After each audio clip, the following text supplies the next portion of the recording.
Mirë mbrëma dhe mirë se erdhët në një tjetër episod të Kohë Sociale. Sot do të ndalim tek një nga shtyllat më të forta të shoqërisë, arsimi. I ftuari ynë është një figurë që e përfaqëson më së miri dashurinë për arsimin dhe profesionin e mësuesit. Profesor Satki Ismaili, një veteran i arsimit, mësues shembullor që ka dhënë kontribut të jashtëzakonshëm në edukimin e shumë brezave dhe që edhe pas pensionimit të tij ai vazhdon të jap ndihmësin e tij me përkushtim për të gjithë ata që kanë nevojë. Profesor, mirë se erdhët në Kohë Sociale. Mirë se u gjeta, kënaqësi është të jem prezent me ju në emision. Faleminderit. Profesor Ismaili, si ndjeni kur shikoni pas rrugtimin tuaj shumë vjeçar në arsim dhe çfarë do të thotë për ju të jesh mësues? Është kënaqësi kur hudhi një kënd vështrim në të kaluarën e të tashmen. Do thotë ndjej veten krenar për atë se gjatë gjithë kësaj periudhe të kaluar dhe të tashmen kam kaluar diçka që çdo mësimdhënës është krenari ta kalon. Do thotë të ballafaqohesh me sfidat jetësore, me sfidat profesionale si mësimdhënës, është diçka që nuk është edhe punë e lehtë me sfidat e kohës të përballshme, po kënaqësi është që të ndjesh veten si një mësimdhënës që ke kaluar një kohë goxha të gjatë në këtë profesion, them shumë të mirë, të dashur. Do thotë që më ka bërë krenar me këtë profesion, me të kaluarën dhe tashmen, do thotë, dhe ndjehem edhe asnjë dyshim, fare dyshimi s'kam se këtë profesion që e pata, me kënaqësi edhe një herë po ta kisha nga fillimi përsëri të ta kryesha të njëjtin profesion. Si do të ta përshkruanit arsimin në kohën kur ju e filluat punën si mësues? Po, do thotë nëse bisedojmë para 40 viteve, një mësimdhënës nuk ishte koha kur pjesa dërmuese e të rinjve dëshironin të bëhen mësues. Ishte një kohë ku varësisht nga rrethanat ose nga ajo që dikush po e ka, do të thotë kënaqësi të jetë një mësimdhënës, një mësues i mirë e kështu me radhë. Po atë nga ku e morëm ne? E morëm nga mësimdhënësit tonë, mësuesit tanë që i patim, qoftë në mësimin klasor dhe lëndor. Po kur shikoja para me ndonjë mësues të mirë, thoja, një ditë të jep Zoti edhe unë të bëhem si ky mësues. Mirë po, dashti Zoti që edhe unë ta vazhdoj atë profesion dhe të them të drejtën, nuk ka qenë diçka që të orientohem në këtë profesion timin që e pata si mësues, ajo që ndoshta dikush nuk do të donte për shkak që dihet se ishte koha kur nxënësit të cilët kishin edhe suksesin, themi jo aq të lartë, disi po orientoheshin këtë profesion, po jo, kam patur suksesin super të lartë, do thotë, por e kam dashur këtë profesion. Cilat ishin sfidat e mësuesit dikur dhe si janë sfidat e mësuesve sot? Po, dallimi është shumë i madh. Do thotë në të kaluarën fillim do thotë themi në ato dekadat e parë në profesionin tim kur e kam pasur, po edhe mësimdhënësit të mi, mësuesit e mi që ishin, sfidat kanë qenë krejtësisht ndryshe. Jetonim në kohë, punonim në kohë kur kishte vështirësi në kushtet në cilët realizonim mësimin. Kishim vështirësinë atë se jo të gjithë nxënësit, sidomos femrat, vajzat nuk orientoheshin do thotë në shkollim. Kryeshin arsimin fillor dhe vështirë ishte të vazhdojnë gjithë. Do thotë jetonim në një kohë ku u desh të mbjellim një dashuri dhe të kemi një komunikim shumë të mirë edhe me familjet, që t'u tregojmë se fëmijët e tyre janë të aftë, do thotë për të vazhduar shkollimin. Në shkolla ballafaqoheshim me sfidat, themi të natyrës asaj se kushtet që i kishim ishin mësimi tradicional, shkumsi dhe drasa e zezë. Do thotë mundoheshim diçka që të bëjmë dhe një kreativitet më ndryshe, mirë po dashuria dhe pasioni ndaj mësuesisë bënte atë që gjithmonë dita ditës të zhvillonim kreativitetin tonë më tepër dhe ta bëjshim mësimin interesant për të plotësuar kërkesat, dëshirat edhe ambiciet e nxënësve. Do thotë, nëse bëjmë një krahasim mësimdhënësit tanishëm. Mësimdhënësit tani do thotë kanë sfida krejtësisht ndryshe. Kushtet janë, kushtet themi edhe të punës, kushtet do thotë edhe mjedisi, do thotë shkolla është një ambient i cili do thotë mbjell një mundësi kush për një kreativitet më të madh. Nxënësit jenë në një mjedis stimulativ krejtësisht që ndryshonte në kohën e të kaluarës. Mirë po, çka është ajo që sfidat tani janë, po them, më të mëdha se në të kaluarën. Sfidat janë për arsye se koha është e tillë që ka ndryshime, reforma të mëdha arsimore dhe këto reforma janë do thotë krejtësisht të tilla që nuk kanë një kontinuitet me strategji arsimore afatgjate.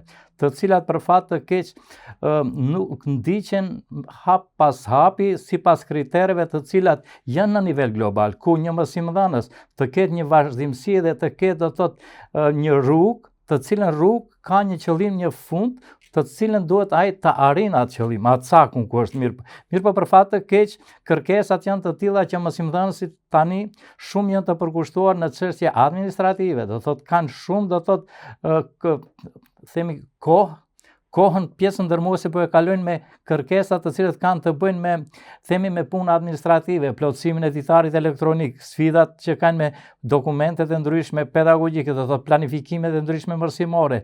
Pikërisht pak i jepet kohë që një kreativitet të ketë më tepër në atë 40 minutëshin me nxënësi, që është shumë primare në krahasim me gjëra tjera.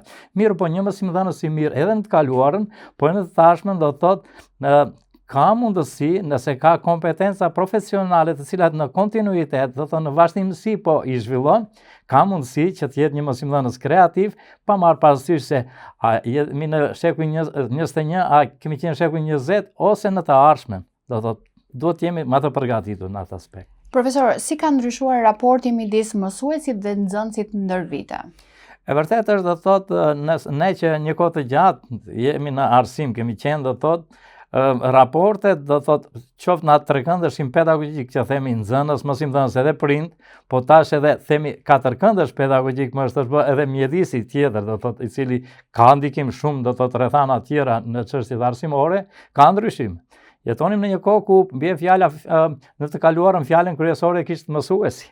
Atë që e thonte nxënësi duhej ta realizon. Prindit një fjalë që theshte për nxënësin, ai po mundohej ta realizon atë. Mirë po, unë jam një mendimtar i tillë i cili pajtohem me ndryshimet të cilat janë bë. Koha ka qenë e tillë ku një nxënës nuk ka pas mundësi të shpreh mendimin kritik të vet, mendimin ndryshe. Do thotë, edhe pse jo gjithmonë një mësues ka të drejtë. Nuk do të thotë se çdo fëmijë të ketë do të thotë një mendësi fikse, atë që do të ta marr nga një mësues edhe unë duhet këtë ta kem patjetër. Secili jeton në një botë të vet, secili do të thotë përgatitet për sfidat e jetës të vetat me kriteret dhe kushtet që i ka. Edhe ai ballafaqohet me ato. Pikërisht jetojmë në një kohë tani ku është krejtësisht ndryshe, raportet të cilat janë ndërmjet mësimdhënësit, mësuesit dhe nxënësit janë krejtësisht ndryshe. Po dikush po i sheh pak më ndryshe në aspektin e asaj varësisht se në çfarë këndvështrimi, perspektive po i shikojmë gjërat. Do thotë mësimdhënësit po e shikojnë atë si nxënësit do thotë kanë një demokraci pak më të tepruar, një të drejta të tepruara, ata menaxhojnë me shumë gjëra, po nuk i plotësojnë kriteret të cilat po i japin do thotë mësimdhënësit. Mirë po, unë them krejtësisht ndryshe. Jetojmë në një kohë ku edhe ai fëmijë, ai nxënës do thotë jeton në këtë kohë ku nuk mund të fajsohet. Ajo spirale e fajsimit ekziston në shkencat sociale, se gjithmonë fajsohet dikush tjetër. Do thotë mësuesi fajson nxënësin, fajson prindit, sistemin arsimor. Do thotë prindi fajson mësuesin, sistemin arsimor. Po kush është krejt në qendër, do thotë krejt këtyre rrethanave? Është një nxënës, një fëmijë i cili ai është produkti krejt këtyre sisteme, themi makrosistemit, mezosistemit dhe mikrosistemit. Edhe pikërisht ne nuk mund ta fajsojmë një fëmijë ku të gjithë kemi ndikim në ato rrethanat që ai. Qoftë ato janë do thotë në çështjet veprimit, se si vepron në rrugë, si vepron në shkollë, si vepron në klasë, si vepron në familje. Do thotë krejt ne kemi një ndikim të tillë. Mirë, po ndonjëherë unë të tregoj të drejtën, nuk ndjehem mirë edhe nuk mund ta them realitetin dikush ku dëgjoj dikush se thotë, jo tash fëmijët janë më të lavdëruar, fëmijët janë themi nuk janë si të kaluarën, procesi mësimor ka ndryshuar, tradicionalja ishte më e mirë e kështu me radhë. Jo. Do thotë ne pikërisht duhet të kemi një bashkëpunim të mirë, do thotë nëse funksionon mirë ai trekëndëshi pedagogjik, do thotë secilit i din të drejtat, por edhe obligimet që i ka, do thotë me një komunikim më të mirë, me një tolerancë, me një bashkëpunim të duhur, mendoj se patjetër të ketë efekt. Nuk mundet në rrethana të cilat unë po i ndjeki vazhdimisht të tregoj se çka ndodhen në nivel global në vendet që kanë arsim të zhvilluar.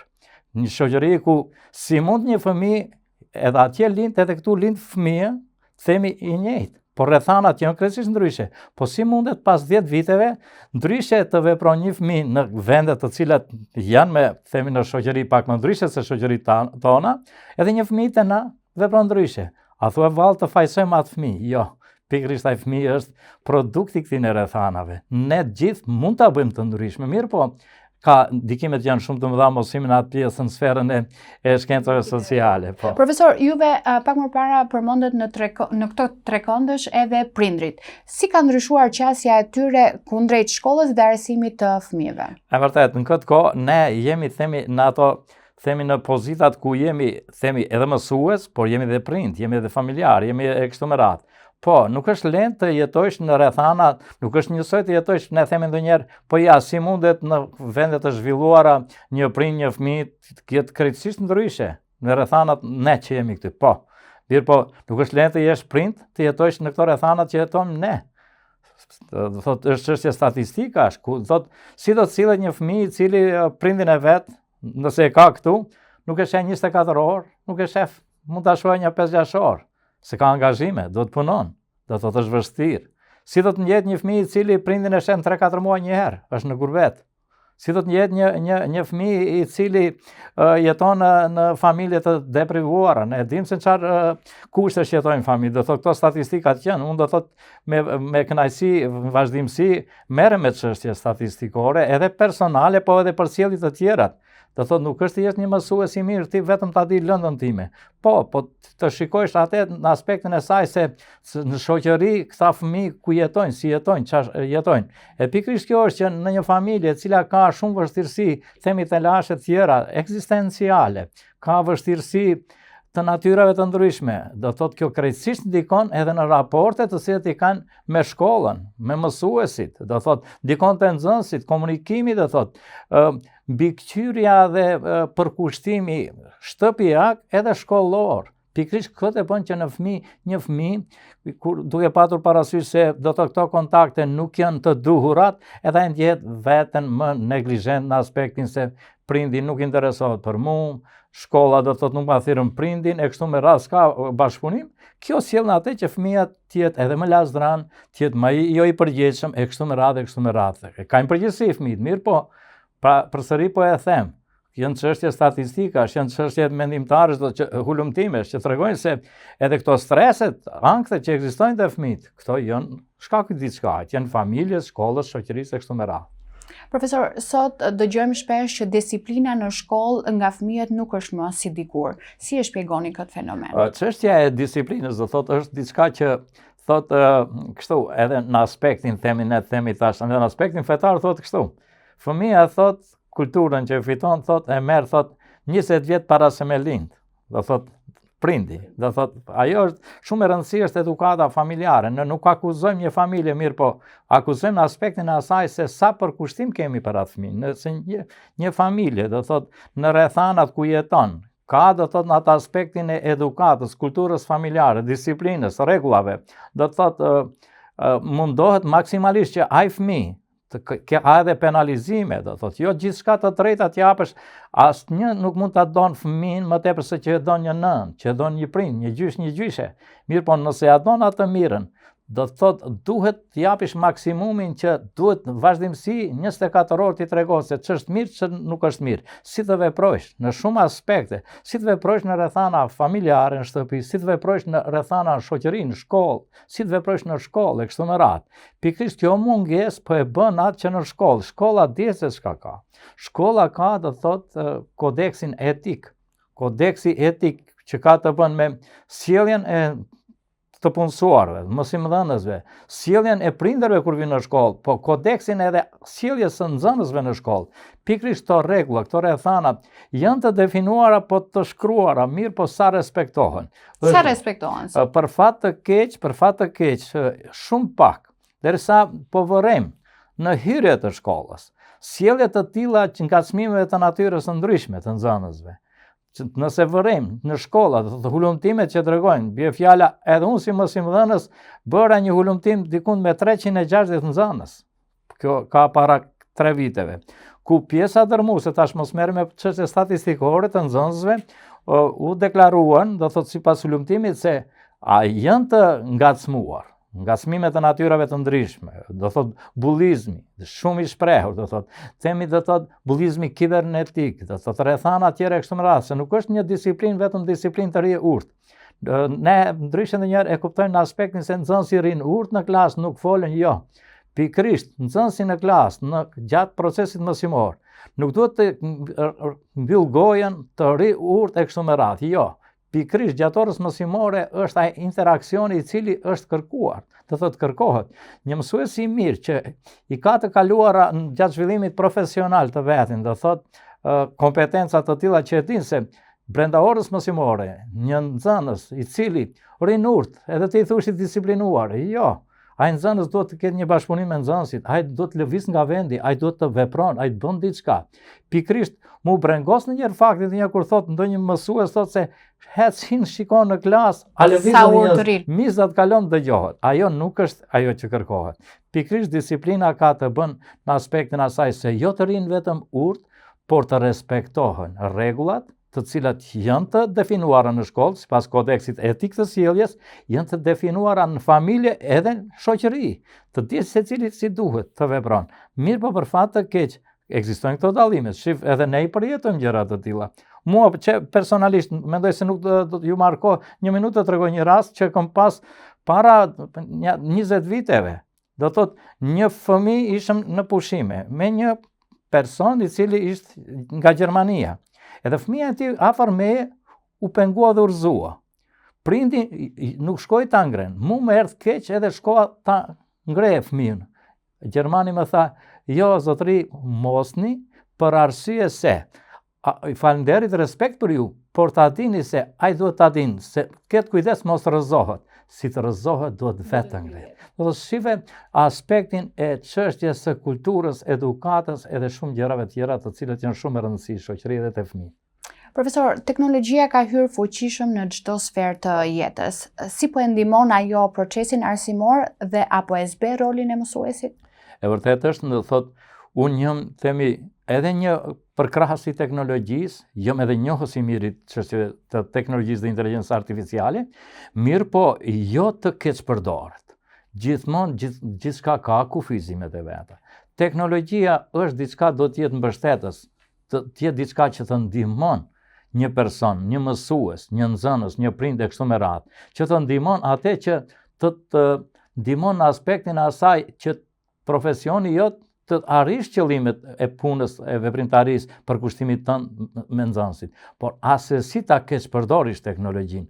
Teknologjia e tepruar ka pasoja, do thotë, unë po ju them se jam kundër ndonjëherë se edhe i kam pas të lashat se kam qenë bashkëpunëtor me kompani të njohura, do thotë konferenca të ndryshme për çështjen të digitalizimit, kam përfaqësuar dherë Maqedoninë si mësimdhënës inovativ për çështje të teknologjisë në nivel ndërkombëtar, por edhe në atë se pse po mbroni atë ose nuk jeni gjithmonë në aspektin e përdorimit të teknologjisë. Teknologjia duhet jetë e kufizuar.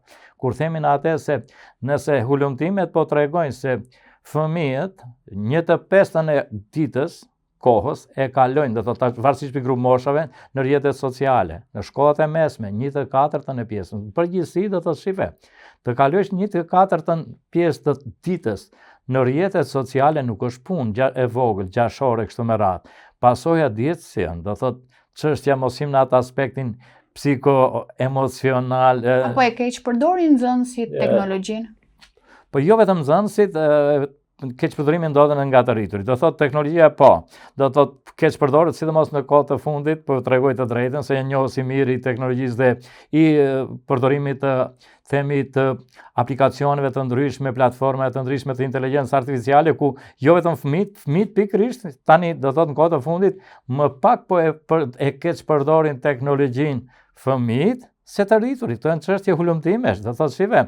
Mirë, po sa jemi në gjendje të zbulojmë atë keq përdorimet të inteligjencës artificiale, sidomos unë po përmendi disa herë, po them se jam në gjendje në bazë edhe atë që e shikoj një material që është e përgatitur nga inteligjenca artificiale ose diçka që nëpërmjet të platformave të ndryshme se kush e ka përgatitur, është diçka, do thotë, është zgënjyese, bie fjala vazhdimisht po shoh, ja, këto ditë po shoh disa poezi në rrjetet sociale, do të thotë, poezi gjoja se e ka shkruar vetë atë poezin, edhe për 2 minuta zbuloj se ajo është një poezi, do të thotë e krijuar nga inteligjenca artificiale. Do të thotë nëse një person i rritur bën keqpërdorime të tilla, mos flasim që edhe fëmia, nxënësit, po edukon në atë aspekt që ta keqpërdor teknologjinë. A pasojat dihet si janë? Ulja e kreativitetit, ulja e të menduarit kritik, zgjidhja e problemeve do thotë minimizohet e kështu me radhë. Do thotë përgatitja edhe për tregun e punës, përgatitja për jetën do thotë, për sfidat e jetës, do thotë zvoglohet, izolimi në shoqëri e kështu me radhë. Gjithmonë të mendosh në atë se çka unë të bëj vetë kur kam mundësi këtë ta bëj. Po, e përdori edhe unë inteligjencën artificiale, por jo, ai nuk ka shansa të më zëvendëson mua, por më ndihmon për çështje të cilat pse mos përdori diçka që ndihmon të lehtëson veprimtarin tënde. Profesor, si mund të vendosim balancën mes përfitimeve nga teknologjia, por edhe rreziku që ajo sjell jo vetëm tek nxënësit, por tek të gjithë? Po e vërtetë është, do thotë, ekziston ai kodeks, do thotë, ekzistojnë edhe rregullore të ndryshme, ekzistojnë mirë, po shife është shumë keq kur edhe mësimdhënësit, edhe prindët, familjet, pak ndjekin do thotë çështjen e edukimit mediatik. Çështjen se si të përdoret teknologjia, çka guxojmë të përdorim, varësisht nga mosha, grup moshat e kështu me radhë. Pikërisht në familjen, do të nisim nga fëmijët më të vegjël. Po si për shembull një prind, një familje kur sa zgjohet një fëmijë, po i jep do të thotë një celular, një telefon të mëshëm, një tablet e kështu me radhë fëmijës në dorë, edhe kohën gjatë që ushqehet do të thotë po e përdor atë. Do thotë, çka shikon ai fëmijë, do thotë, a është çdo për fat të keq, jo çdo prind sidomos ka kontroll në asaj se çka shikon ai fëmijë, çka ndikon në psikologjinë e psiqikën e atij fëmijës. Pikërisht kjo është diçka që është brengose. Pastaj nëse nisim në aspektin se çka ndikon edhe në mësuesit edhe të nxënësit në arsimin fillor të mesëm, po, ndikon nëse diçka që ai mësohet se vazhdimisht thotë shikon veprime të cilat po bëhen atje. Ai mundohet që atë veprim thotë ta bëj edhe unë. Do thotë sidomos në atë fazën e adoleshencës, të cilët janë gjërat më të rrezikshme kur shikon një video e cila mendon se rrit një mendje madhësi të ai, do thotë kështu me radhë, pasojat janë krejtësisht më të mëdha. Pikërisht në aspektin e asaj se edhe çështje se keqpërdorimeve, për shembull, thotë ta shkruaj unë një poezi, po pse ta shkruaj një poezi ku e gjej thotë në rrjetet sociale, po e gjej unë bie fjala me zbatimin e themi aplikacioneve, platforma të inteligjencës artificiale, për 2 minuta ma shkruan një poezi e kështu me radhë. Pikërisht të njëjtën gjë po e bëjnë edhe në arsim, bie fjala.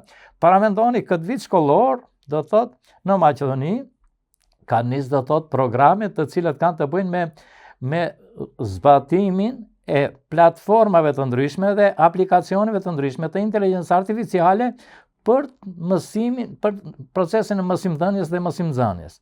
Do thotë, dihet se shtetet me arsim të zhvilluar këtë po e bëjnë para 5-6 viteve kanë nis. Pikërisht ne kemi këtë aspekt vonese. Tani po prapë përsëri themi më mirë ndonjëherë se asnjëherë. Pikërisht këto janë ato pasojat të cilat po vërehen vazhdimsi. E njëjta është edhe mësimdhënësit. Do thotë tani ka veç trajnime në arsim fillor e të mesëm, tash veç do të nisin për arsimin fillor ku zhvillohen kompetencat profesionale për sfidat, për keqpërdorimin e teknologjisë, por të përdoret në kontekstin profesional si ndihmës, po asesi për ta zëvendësuar një mësimdhënës. Profesor, shumë nxënës e përdorin inteligjencën artificiale për detyrat e shtëpisë, për ese, qoftë edhe për provimin. Si e shikoni ju këtë fenomen tek nxënësit? Pikërisht kjo është, do thotë, nëse janë mësimdhënësit të përgatitur, do thotë për sfidat me kohës, teknologjisë dhe përdorimit dhe keqpërdorimit të inteligjencës artificiale. Pikërisht do thotë strategjitë arsimore mundsojnë veprimtari të tilla që të ketë aktivitete dhe punëtori në shkollë, që t'i vendohet në dije, edhe nxënësit edhe mësimdhënësit, se keqpërdorimet ka mundësi për të zbuluar. Ju tregoj të vërtetën, unë do thotë që 6 muaj që në pension, po në periudhën brenda 2-3 viteve të fundit. Do thotë kam pasur situata ku nxënësit po bëjnë keqpërdorime, mundoheshin, mirë po, gjithmonë mundohesha edhe në rastet e dyshimta të zbulojmë se ka përdor, se ka do thotë mënyra si ta zbulojsh se nxënësi do thotë po keq përdor në inteligjencën artificiale. Nëse ti në një hapësirë shkollore ku janë 30 nxënës në një klasë dhe e vendosh në 2-3 herë se shife, mosni këtë e ke përdor ti ose ai ose unë që e kemi bën. Të jemi të kujdesshëm se kjo zvoglon kreativitetin, zvoglon zhvillimin tuaj, kështu me radhë nxënësi ta kupton se ka pasoja, se nuk është njësoj ti ta përdorësh inteligjencën artificiale, ata neglizhosh dhe thot ta pasivizosh inteligjencën natyrale që e ke. Ktu desha të ndalesha. Çfarë duhet të bëjë një mësues për ta vendosur inteligjencën e tij ta fillojë ta përdori vetë dhe të mos të përfitojë nga inteligjenca artificiale? Çfarë motivimesh, le të themi, mund të japi një mësues për të arritur këtë? Po shife, njëherë është me rëndësi që pikërisht ajo kultura, mënyra se etika e përdorimit të inteligjencës artificiale. Unë nuk e di tash kush si e kupton inteligjencën artificiale, por unë them, po jam edhe përdorues, po ase si keq përdorues. Jam përdorues se shife ekzistojnë platforma të cilat ndihmojnë procesin e mësimdhënësit sidomos. Ja po e përmendi një Magic School, ka edhe shumë të tjera, të cilat janë. Çka ka të keqe nëse për të ndihmon një aplikacion, një platformë, një mësimdhënëse, cilat janë mënyrat më të mira me kategori të ndryshme nxënësit, cilën aktivitete ta bësh. Ti do ta bësh atë, nuk e bën inteligjenca artificiale. Të jep mundësi të zgjedhësh këtë. Edhe ti mundesh, por ai nuk mund të zëvendëson ti. Pikërisht ti si mësimdhënës je që çka mund të përdorish varësisht nga struktura e nxënësve që ke. Mirë, po shumë e rëndësishme është që është koha kur vazhdimsi do të thotë edhe me kolegët, edhe me nxënësit, të përmenden gjërat se çka bën, çka janë anët e forta të inteligjencës artificiale, po cilat janë do të thotë rrezikshmëria e cila është. Pikërisht jo se ta ndalosh diçka, jo këtu nuk guxosh të hish, jo, pikërisht nëse i thuash një fëmis, xic te koftori, mos e prek të digjesh, ai shkon e prek. Pikërisht edhe nxënësi është i tillë. Nëse i thosh mos e përdor se kët, ai do të shkojë të ta përdor. Po, do him, do të përdorim, do të shikojmë se janë dobit, se janë mangësit, ku mund ta përdori, ku ti je i kujdesshëm. Ajo është një inteligjencë artificiale që asesi s'ka shansa kur njëherë ta zëvendëson inteligjencën natyrore që ka një person.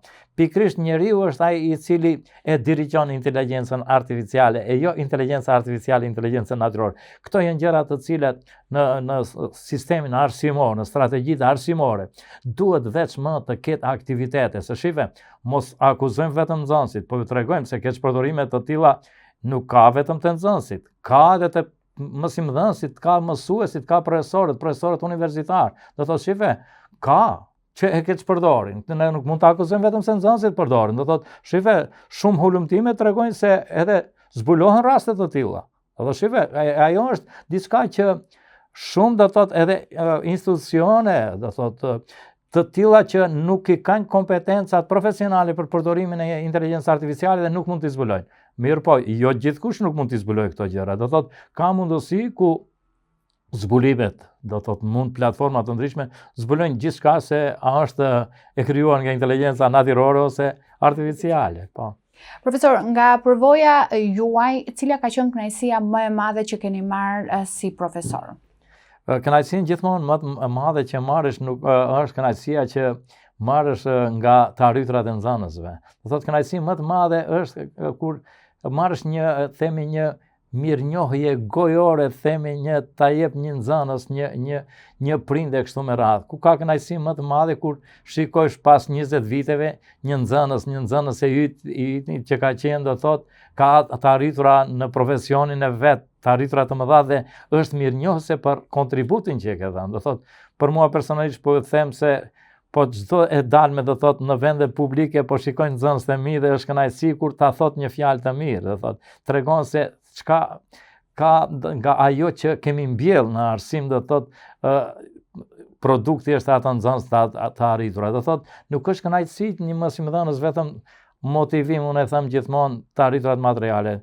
Mësimdhënësi dihet jo vetëm në Maqedoni, po edhe në vende të tjera të Evropës, do thot ai motivimi material nuk është ai që i duhurit, që të kënaqen gjithmonë. Mirë, po mësimdhënësin nuk e kënaq vetëm ato themi ta ardhurat materiale, e kënaq do të thotë rezultatet e nxënësve, kënaqësia e nxënësve, buzëqeshja e Juve nxënësit. keni pasur shumë të Po mëdha. unë po tregoj të drejtën se keni personalisht. kaluar shumë Po breza. do të thotë kënaqësinë më të madhe më jep një buzëqeshje një nxënësi do të thotë në klasë. Nuk asnjëherë nuk i kam dalluar nxënësit se ky nxënës do të thotë është super i shkëlqyeshëm, ky është më i dobët. Jo, nxënësit janë nxënës fëmijë, do thotë secili do thotë është fëmijë i dashur e kështu me radhë. Secili duhet t'ia falish nga një buzëqeshje, secili duhet t'i japësh një përkrahje, secili duhet t'i tregosh se ai mund të bën diçka. Jo në aspektin ta ofendoj se nuk mundesh këtë, nuk mundesh. Kënaqësia është më e madhe që secili nxënës do thotë meriton një fjalë të mirë, një buzëqeshje, një përkrahje të arritura, dikush do të ketë më të larta, dikush do të ketë më pak mirë, po një lëvizje, një zhvendosje ka vazhdimisht. Profesor, çfarë mesazhi do t'i jepje mësuesve që janë të rinj në këtë profesion, pasi juve keni patur një rrugtim shumë të gjatë në arsim? Pikërisht kjo është, do thotë, çdo mësimdhënës, do thotë sidomos mësimdhënësve të ri, të reja, do ju kisha thënë që asnjëherë mos dorëzohen. Sfidat e kohës janë të tilla që nuk duhet të merren shumë me çështjen e sistemit arsimor, ndryshimeve e rrethanave kështu. Gjithmonë duhet ta duash këtë profesion, të kesh parasysh se përpara ke fëmijët, ke ardhmërinë, përpara ke as fëmijë sa shohësh në të ardhmen të kesh aq familje përpara. Shumë varet nga një fjalë që e thua, shumë varet nga një aktivitet. Pikërisht që të japin kontributin, të jesh një mësues i mirë, nuk do thotë që një kontribut derisa je në shkollë, në klasë. Kontributi i mësuesit është 24 orë. Të bësh përgatitje, të planifikosh gjëra, aktivitete ku secili nxënës të ndjehet i kënaqur. Secili nxënës të ndjej veten se ky mësues do thotë më përkrah, ky mësues mua më përgatit, ky mësues mua më bën që të dua shkollën, të dua jetën, të dua familjen, të dua ardhmërinë dhe gjithmonë një mësues i mirë do thot fjalë të mira nxënësit dhe një mbështetje të mirë. Me që jemi të fjalët e mira, cila do ishte ajo fjalë që do ta përkufizonte arsimin në këndvështrimin tuaj? Po, do thotë, në këtë kohë do thotë një fjali, themi, që e përkufizon çështjen e arsimit. Do thotë arsimi është bazë e jetës. Arsimi është diçka që të jep një rrugë të mirë, të trason rrugën atje ku duhesh të arrish qëllimin. Është një mjedis stimulativ që tregon se si duhet të ndërtojmë jetën, si të ndërtojmë familjen, si të ndërtojmë ardhmërinë tonë. Ajo është kënaqësia më e madhe që të krijojmë një shoqëri ku një familje ku çdo njeri është i buzëqeshur, i kënaqur me sfidat e jetës. E jo të shikon në aspektin e asaj se nuk e bëra këtë, po gjithmonë thotë unë mund ta bëj këtë, do t'ja arrij këtij qëllimi. Profesor, unë falenderoj shumë për të gjithë përvojën tënde që ndave sot me ne dhe për këtë bisedë të ngrohtë që ndam së bashku. Faleminderit, ishte kënaqësi imja të jem prezent sot me ju. Faleminderit. Në kohë kur teknologjia po ndryshon çdo gjë me ritme të shpejta, mësuesi mbetet busulla e vlerave dhe udhërrëfyesi i dijes dhe shembulli i përkushtimit. Faleminderit që ishit me ne në Kohë Sociale. Natën e mirë dhe mos harroni, arsimi është drita që ndriçon çdo brez.